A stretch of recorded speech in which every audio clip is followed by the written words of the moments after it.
a well-regulated militia being necessary to the security of a free state, the right of the people to keep and bear arms shall not be infringed. Welcome to another edition of Bearing Arms, Cam and Company. My name is Cam Edwards. I'm so glad that you're with me on the show today.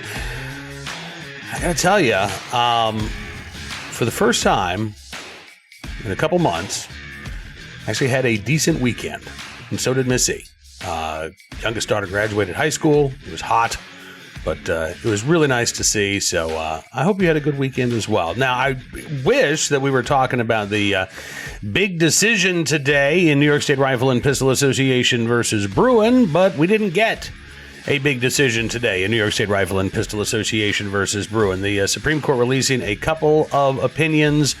None of them are what I would consider to be among the court's most controversial cases this term.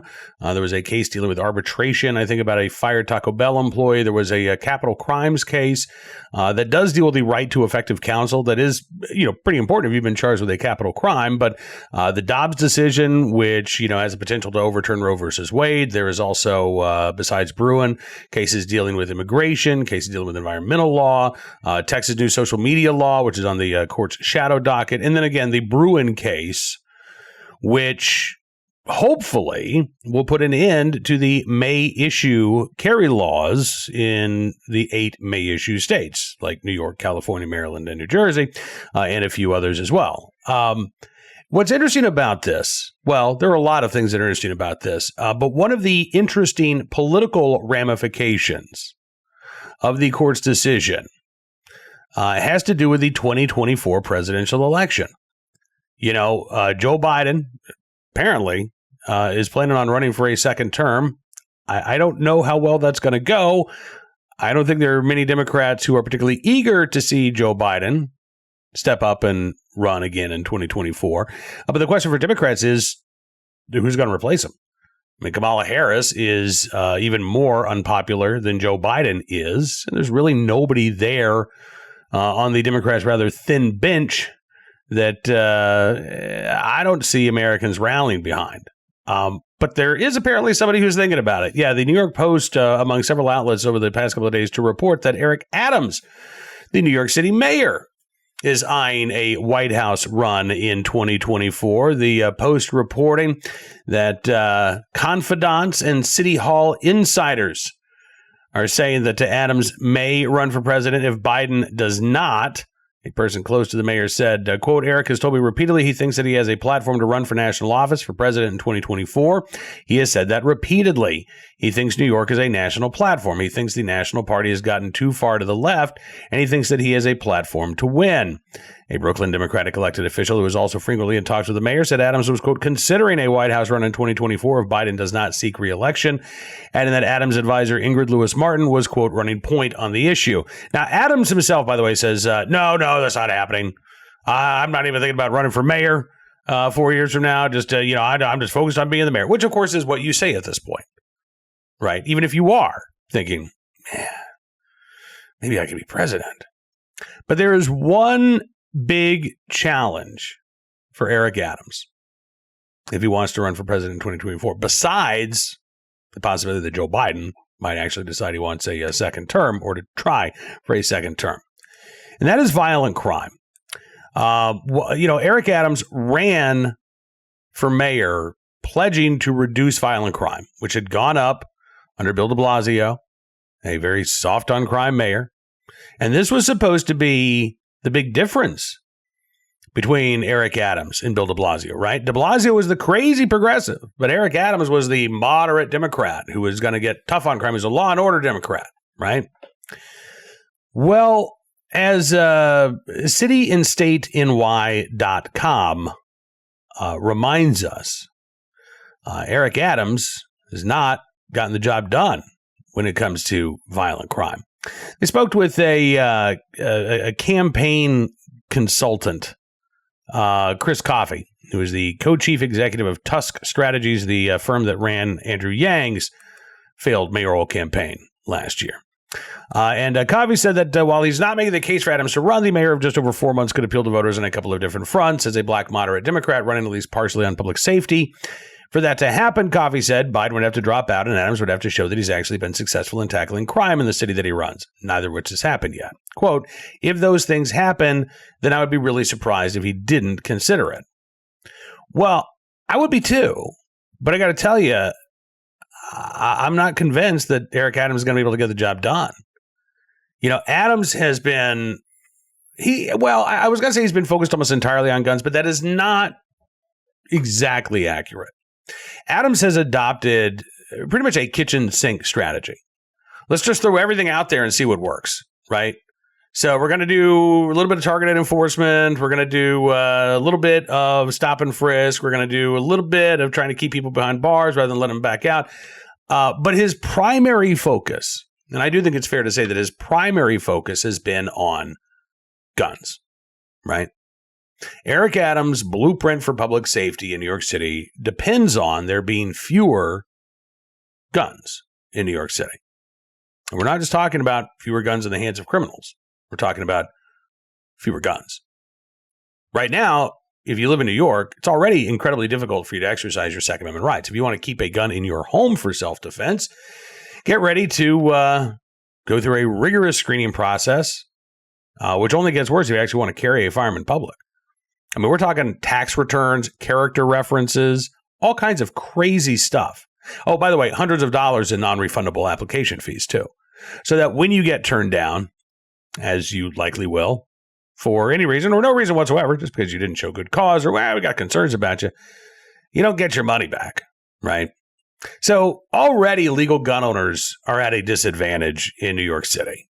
And as much as I'd like to think that the pending decision in New York State Rifle and Pistol Association versus Bruin is going to level the playing field, we already know that Eric Adams is planning on trying to implement as many roadblocks as possible, as many barriers between New Yorkers and their right to keep and bear arms, even if the court comes back and says, listen, these May issue laws are unconstitutional and they have to go.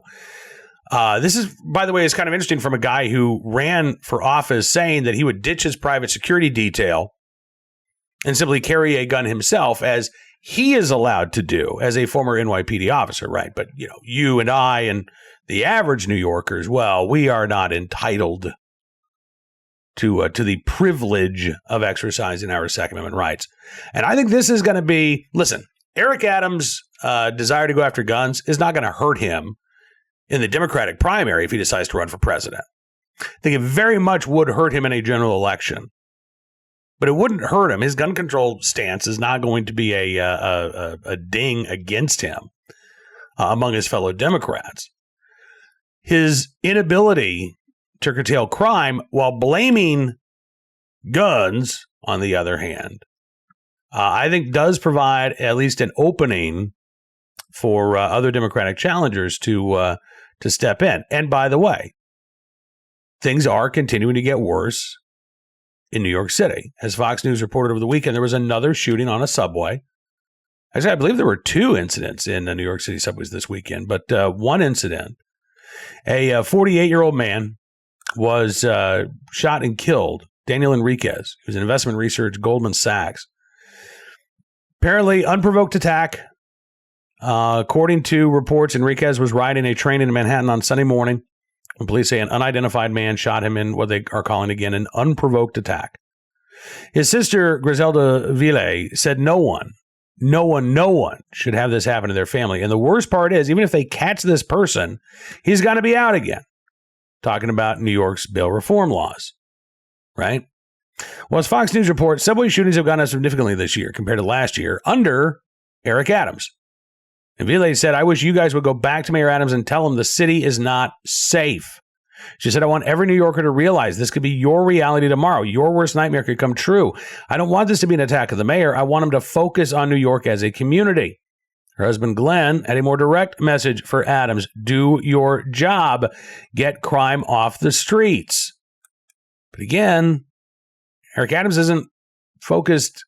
Well, he's focused on gun crime, which means he's got to be focused on the guns, right?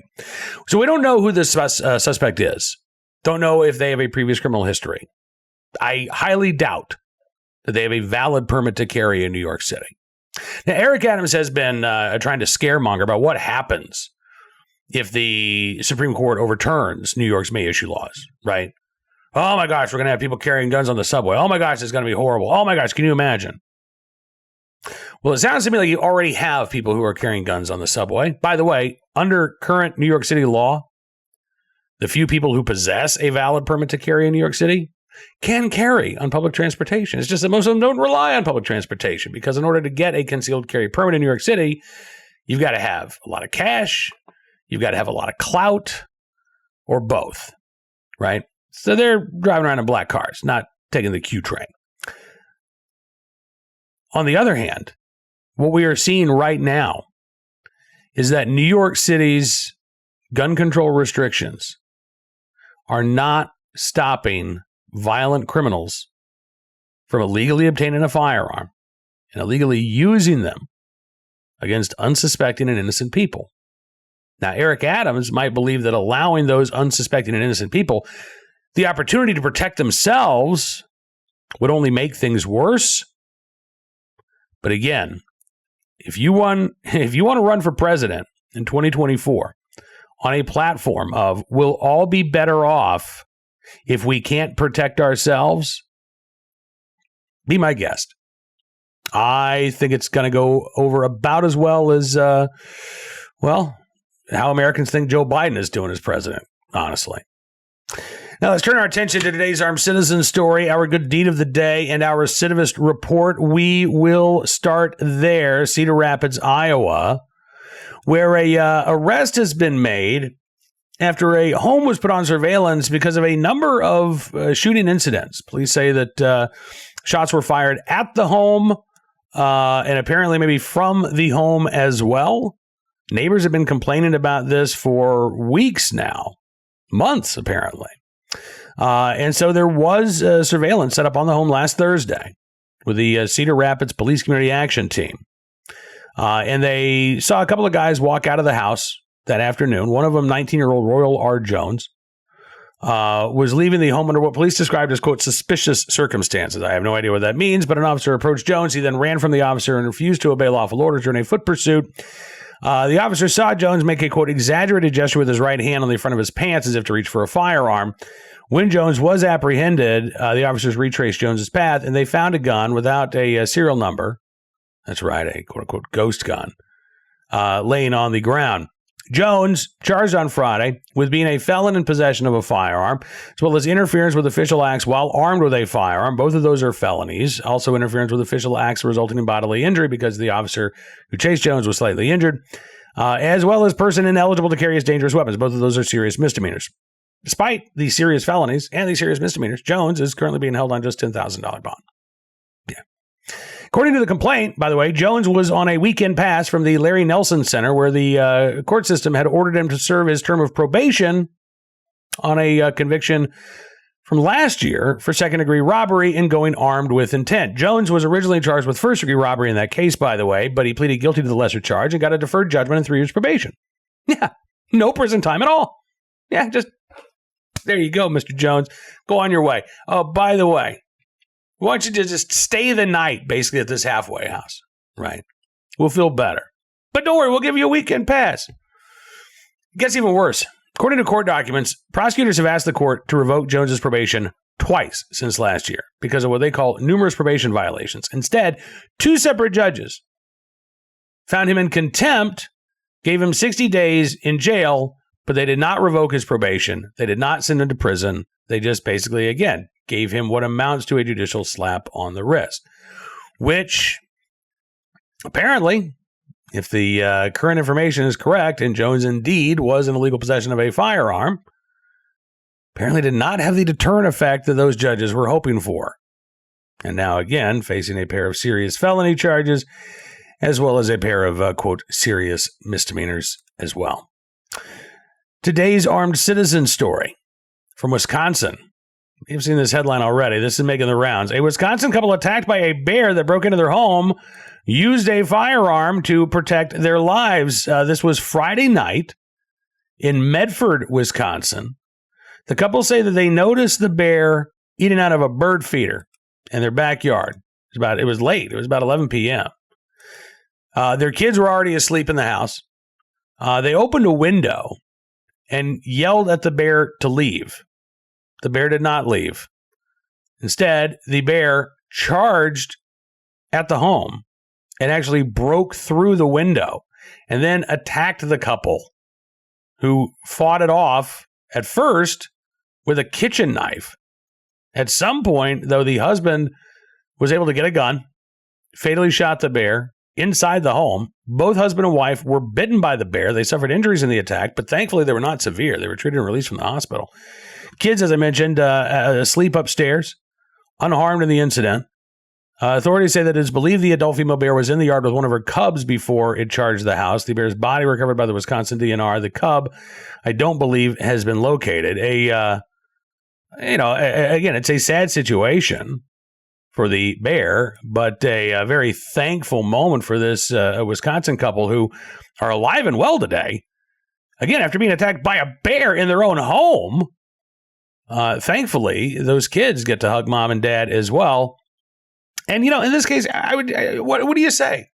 What do you say? Don't open the window and say, hey, bear, get away from there. 9 times out of 10, if you're dealing with a black bear, that's going to be enough to get him to go away, right? This particular case, maybe because the cub was there, the bear became aggressive, but it's hard for me to look at this and say, well, here's what they could have done differently. Other than maybe have the firearm on their person in case the bear decides to charge the house. But 11 o'clock on a Friday night, I don't know that would have been even on the top of my awareness had I chased off a bear at a bird feeder, which thankfully has not happened, even though I live in a very rural area. Anyway, glad that this couple is okay. Sad news about the bear, but hopefully they can, find some answers here. All right, today's good deed of the day from North Carolina, where a police officer in the right place at the right time, willing and able to do the right thing to save a 4-year-old autistic child from drowning in a creek. This was in Sylva, North Carolina. And police say the 4-year-old was, quote, up to his shoulders in a fast-moving creek. Parents of the child had called the police department to say that their son had wandered away from home. So members of the Sylva Police Department, along with the Jackson County Sheriff's Office and private citizens as well, all joined in the search to look for this child. Among those involved in the search, Officer Jacob Waldrop, who, by the way, was named the Sylva Police Department's Officer of the Year last year. Waldrop was off duty. He was leaving court when he heard about the missing child, so he decided that he would go and help. During the search, a private citizen heard crying in an area near a creek about a mile away from where the boy lived. Waldrop went to the area, and he found the boy in the moving water. Police say that Waldrop then jumped into the creek, brought the boy to safety. Boy was not hurt, taken to a local hospital to be examined, and reunited with his family. So again, in the right place, at the right time, willing and able to do the right thing. Officer Jacob Waldrop, probably a strong contender for the 2022 Officer of the Year in Sylva, North Carolina. We thank you for your very good deed. Now, that is all the time we've got for you on this edition of Bearing Arms Cam & Company. I do want to mention one other thing that we've got coming up this week. Later this week, the NRA annual meeting kicks off in Houston, Texas. We will be bringing you coverage from Houston on BearingArms.com. Thursday is going to be my travel day, so we might have to pre-tape Cam & Company. I'm not sure what our broadcast schedule is going to be like there. We may just end up doing a wrap-up, but if you want to see some videos from down in Houston at the NRA annual meeting, let me know in the comments, because I'll be bringing along a camera, be bringing along some microphones, and hopefully we'll be able to give you plenty of video coverage in addition to the stories that we'll be writing at BearingArms.com. I'm going to encourage you to visit the website, not only while I'm in Houston for the NRA annual meeting, but every day, because we're always updated with more Second Amendment news and information that you need to know about. And if you like what you see, you can always become a VIP subscriber as well. Just use the promo code GUNRIGHTS when you go to BearingArms.com/subscribe. And not only will you get a significant savings on your VIP membership, you'll be helping to support the independent pro-Second Amendment journalism we do at Bearing Arms. And as our way of saying thanks, we're going to give you exclusive content, news stories, and analysis you won't find anywhere else, because your support really does make a difference, and it does matter. So thank you very much. Have a great rest of your Monday. We'll see you back here tomorrow with another edition of Bearing Arms Cam & Company. Until then, be well, be safe, and be free.